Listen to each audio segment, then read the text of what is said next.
we filed cases for technical malversation, violation of RA 3019, the Anti-Graft and Corrupt Practices Act, and also plunder against Executive Secretary Ralph Recto and former PhilHealth President Ledesma. Bakit po? Ano po yung dahilan po ng pag-file po na ito? Because they were responsible. Ma'am, sorry, okay lang po ba kang Tagalog? Kasi, ikaw lang sana. Pasensya po, pasensya. One more time, ma'am. Sige po. Lahat po.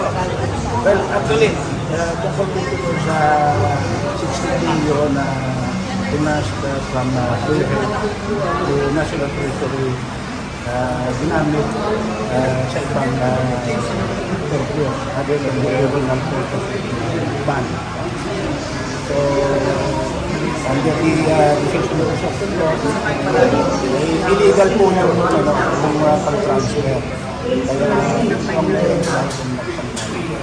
kasong malversation, plunder, violation of Pero po, nagpunta na po dito yung Korte Suprema. mayroon na po. In fact, yung ruling ng Korte Suprema, kung mayroon po natin, unanimous po ito eh. Unanimous po sa Supreme Court. Yung nilabot transfer water, galing ito sa okay, below sa Ang layo niyo po patay. So bakit silang dalawa lang? Kasi po ang gumawa po ng batas na ito ay mga kongresista at mga senador. wala po ako matatanda ang batas. Yung maliwanag na batas, yung bawat transfer sa ibang court. So I don't know kung mayroon ba kasi Sir, sa GAA po kasi yun po yung naging provision na yun po yung tinotest po sa Korte Suprema. Kaya po naging illegal na transfer. Di ba ba? Yes.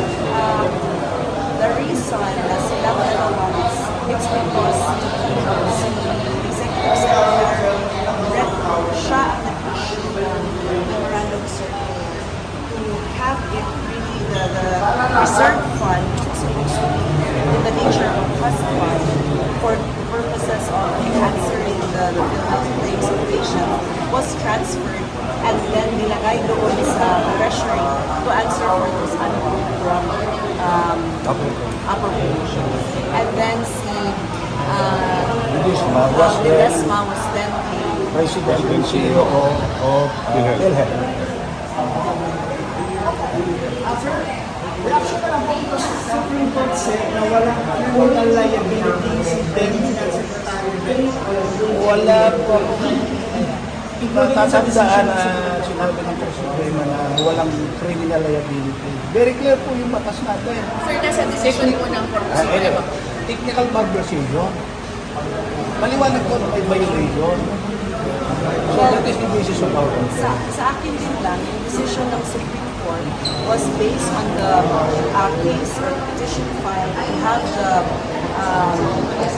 the transfer of the PhilHealth funds. So since that was not a criminal case, and in fact it is only the National Prosecution Service or the Office of the Ombudsman can find and declare whether or not a person has there's probable cause to hold a person liable for a crime. That's legal to these offices to determine if there is a problem.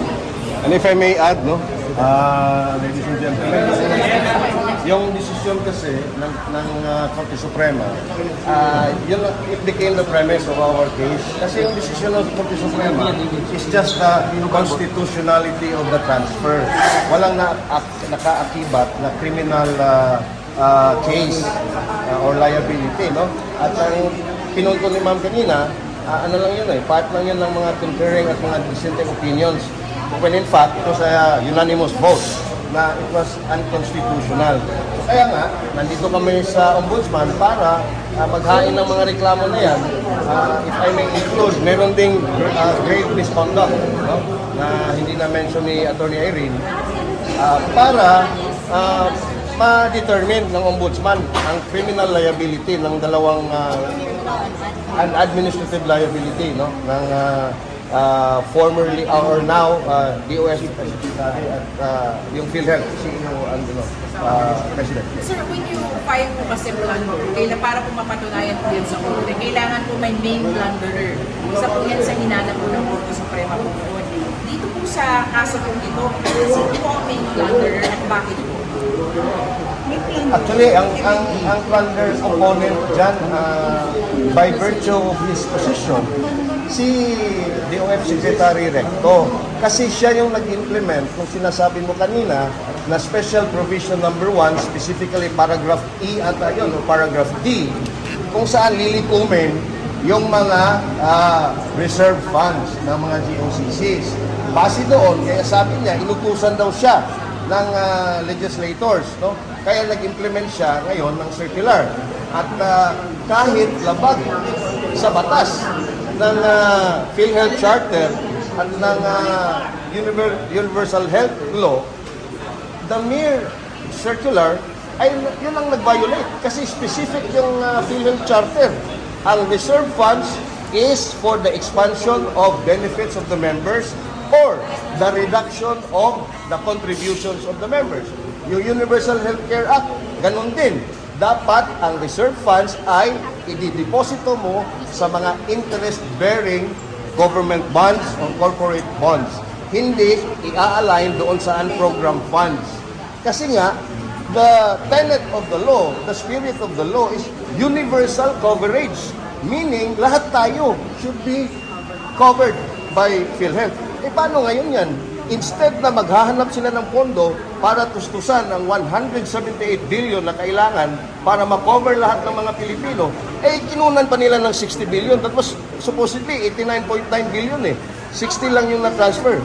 Di ba? And they did that to PDIC as well. For the record po, paki-state lang po ng mga pangalan. Kayo you are? I'm Elmer Hogalbot. I'm from Sudan. Attorney Henry Morales.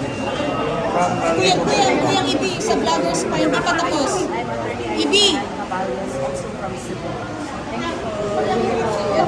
Vlogger side. KJ, pasok na kay Jason.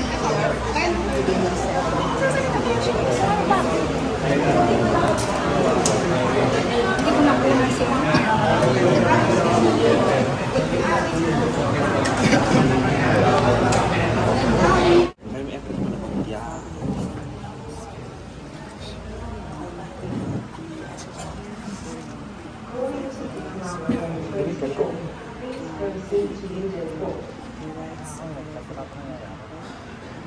Especially to call out the abuses done by this government. In this interview, we always act with good and honest intentions. Do our very best. Do the work. But in the end, may your will be done. Amen. Father, Son, and Holy Spirit.